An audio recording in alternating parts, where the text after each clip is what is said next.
Assalamualaikum warahmatullahi. Pada video kali ini, Cikgu Aizuddin nak terangkan satu soalan aras tinggi daripada topik log. Diberi log asas A XY kuasa 3 sama dengan 9 dan diberi log asas A X square Y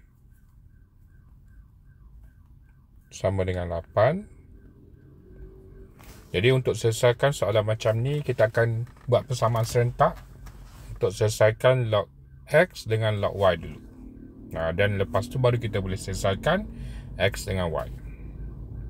Lepas tu baru kita boleh selesaikan log asas A X darab Y punca kuasa.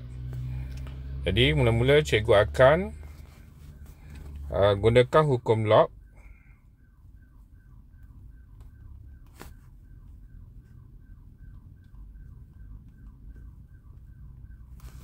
Okey, ini adalah persamaan nombor 1. Dan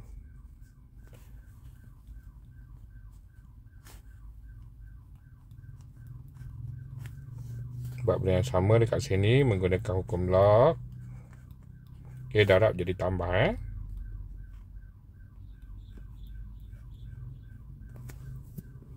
Ini adalah nombor 2. Jadi untuk selesaikan secara serentak, cikgu akan cuba hapuskan log X asas A. Ini 1 perkali ini 2.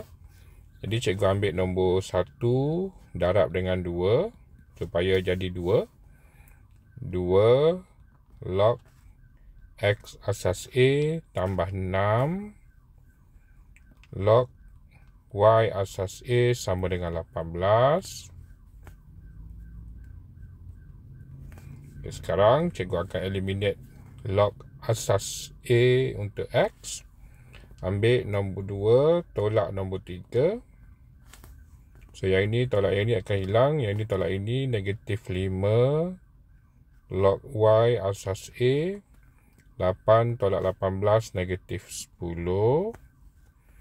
Jadi sekarang kita dapat log Y asas A sama dengan 2. Okay, sekarang cikgu dah dapat yang ini.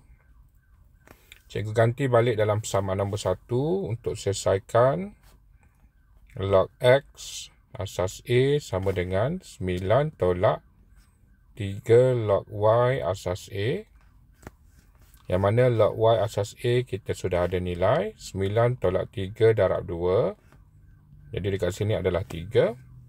So, sekarang kita dah selesaikan log Y asas A, log X asas A. So yang soalan nak adalah log punca kuasa 2 X darab Y, iaitu 1/2 log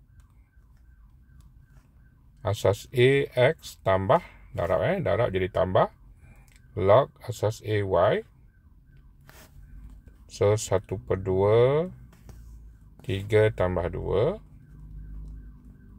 Ini 3, ini 2. So jawapannya adalah 5/2. Okey, itu saja untuk video kali ini. Assalamualaikum.